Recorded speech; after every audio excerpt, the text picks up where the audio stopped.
Quanto ao templo de Herodes, propriamente dito, que se erguia no centro daquele grande retângulo, os equipamentos deram-nos 578,4 pés de comprimento por 417,6 pés de largura. A fortaleza ou Torre Antônia, residência do representante de César durante as festas mais importantes dos judeus, elevava-se numa cota de 2.200 pés acima do nível do mar. Era outra soberba construção de 450 por 384 pés, ladeada nas suas 4 esquinas por outros tantos poderosos torreões de 105 pés de altura. A oeste da cidade, na cota mais alta de Jerusalém, 2.280 pés, a família Herodes construíra sua residência fortaleza.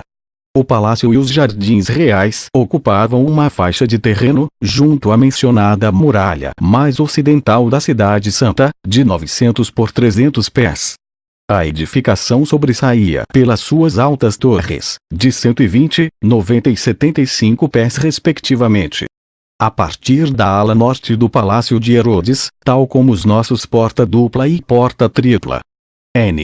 Do M. Herodes chamou a estas torres Épica, Fazael e Mariame, respectivamente. Do M. Os radares tinha detectado na noite anterior, estendia-se outra muralha até metade, pouco mais ou menos, da fachada oeste do templo, dividindo a cidade em 2 setores. Finalmente, as dimensões de Jerusalém eram as seguintes: comprimento máximo, da Torre Antônia ao vértice sul, 3.696 pés. Neste canto sul da cidade, junto à piscina de Siloé, detectamos a cota mais baixa do terreno, 1.980 pés. A largura da cidade santa, contando a partir do muro exterior ocidental, correspondente ao palácio de Herodes, até o pináculo do templo, 2.667,6 pés. A inexpugnável muralha que defende a Jerusalém erguia-se a 225 pés sobre a superfície do vale. O curso do Cédron oscilava entre os 1.860 pés, na sua cota mais baixa, em frente de Aqueldama e do esporão formado pelas muralhas ao sul da povoação, e os 2.040 pés, na sua passagem em frente do Jardim de Getsemane, na falda ocidental do Monte das Oliveiras. O computador calculou o comprimento total da muralha exterior da cidade, registrando na tela 11.378,1 pés. Por seu lado o muro que atravessa por entre as residências, dividindo Jerusalém em 2 cidades perfeitamente diferenciadas, como teria a oportunidade de comprovar pessoalmente, tinha o comprimento aproximado de 1.446,6 pés. Na nossa vertical, o Monte das Oliveiras oferecia 2 cotas máximas, 2.220 pés em frente da piscina de Siloé, quer dizer, ao sul da cidade, e 2.454 pés, elevação máxima, diante do templo. O Jardim de Getsemane, localizado numa cota inferior a estas, encontrava-se a uma distância de 739,2 pés, em linha reta a partir do declive ao muro oriental do templo. Aquela cota máxima do Monte das Oliveiras, 2.454 pés acima do nível do mar, situava-se cerca de 180 pés acima do templo. Isto, unido à localização pelos nossos equipamentos de uma pequena formação rochosa que despontava no referido cume, entre um mar de oliveiras, decidiu-nos a estabelecer o nosso ponto de contato sobre a reduzida clareira de dura pedra calcária. Pelas 10h15, o módulo pousou, por fim, no cimo do Monte das Oliveiras. No primeiro apalpar, os 4 pés extensíveis do berço enterraram-se ligeiramente entre as pedras rochosas. Finalmente, a nave ficou estabilizada e procedemos à desativação do motor principal. Embora a descida não pudesse ser vista pelos habitantes de Jerusalém, ou dos seus arredores, um observador relativamente próximo do nosso ponto de contato teria podido descobrir um súbito remoinho de pó e de terra, provocado pelo choque dos gases contra o solo, na operação final de travagem do módulo. Felizmente, aquela poeirada desapareceu em pouco mais de 60 segundos, bem como o agudo silvo do reator. Apesar de tudo, Eliseu e eu continuamos alerta durante quase meia hora, atentos a qualquer inesperada emissão de radiações infravermelhas, provenientes de seres humanos, que pudessem irromper no campo de segurança do nosso veículo, fixado para um raio de 150 pés. Qualquer indivíduo ou animal que penetrasse nessa faixa de terreno seria automaticamente assinalado nos painéis do módulo.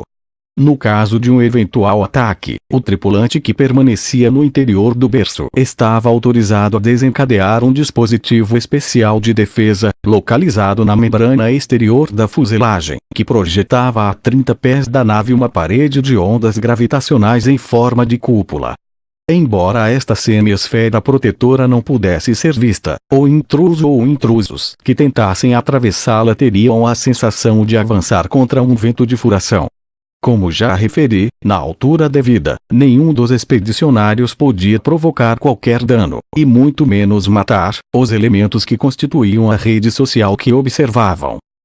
Pelas 11 horas, depois de verificar a temperatura à superfície, 11,6 graus centígrados, a umidade relativa, 57%, a direção e intensidade do vento, ligeira brisa de noroeste, e outros valores mais complexos, de caráter biológico, iniciei os últimos preparativos da minha definitiva saída para o exterior. Enquanto Eliseu continuava vigilante à nossa roda de spin-me, procedendo a uma minuciosa revisão do meu corpo. Tinha de me desembaraçar de qualquer objeto impróprio naquela época. Relógio de pulso, uma corrente com chapa de identidade, obrigatória nas Forças Armadas, e uma pequena aliança de ouro, que sempre usara no dedo mínimo esquerdo. A seguir, submeti-me à pulverização, mediante aspersão, do tronco, ventre, órgãos genitais, costas e base do pescoço e nuca, envolvendo-me, assim, na defesa obrigatória a que chamávamos pele de serpente. Como já antes referi, esta segunda epiderme era uma fina película, cuja substância base era constituída por um composto de silício em dissolução coloidal num produto volátil. Este líquido, ao ser pulverizado sobre a pele, evapora rapidamente o diluente, ficando aquela coberta por uma delgada camada ou película opaca porosa, de caráter anti-eletrostático. A sua cor pode variar, segundo a missão, podendo ser utilizada, inclusivamente, como um código, quando se trabalha em grupo. No entanto, e com o fim de evitar possíveis e desagradáveis surpresas, preferia adaptar-me a uma epiderme absolutamente transparente. Cavalo de Troia tinha estudado com idêntico escrúpulo o papel que eu deveria desempenhar durante aqueles 11 dias.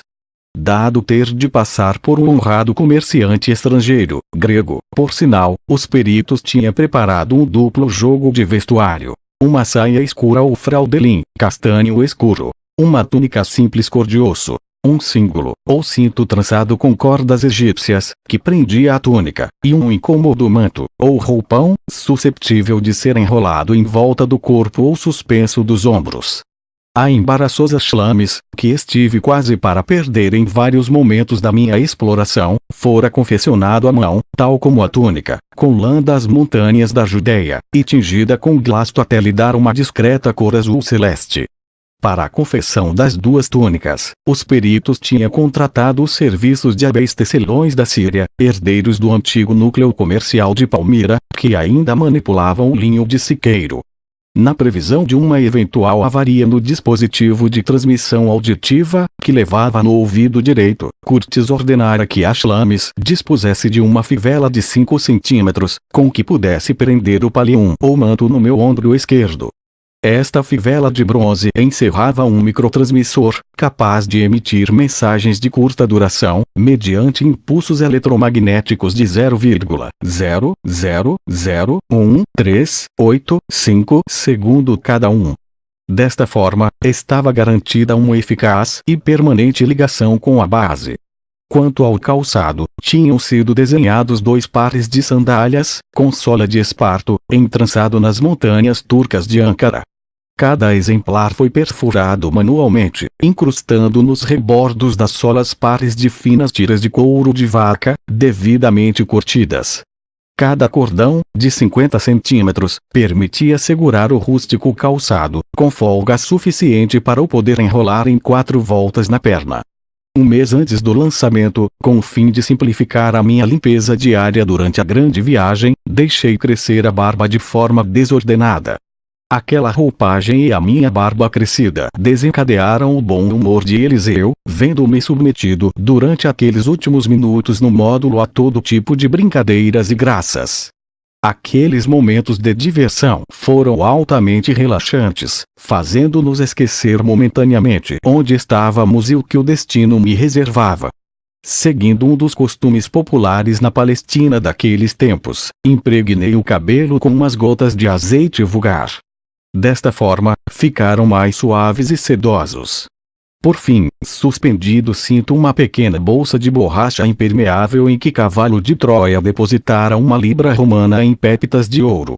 A evidente dificuldade para conseguir moedas de curso legal, das aceites em Jerusalém no ano 30, fora superada por aqueles gramas de ouro, extraídos especialmente dos antiquíssimos filões de Tarsis, nos contrafortes da Serra Ibérica de Las Camorras.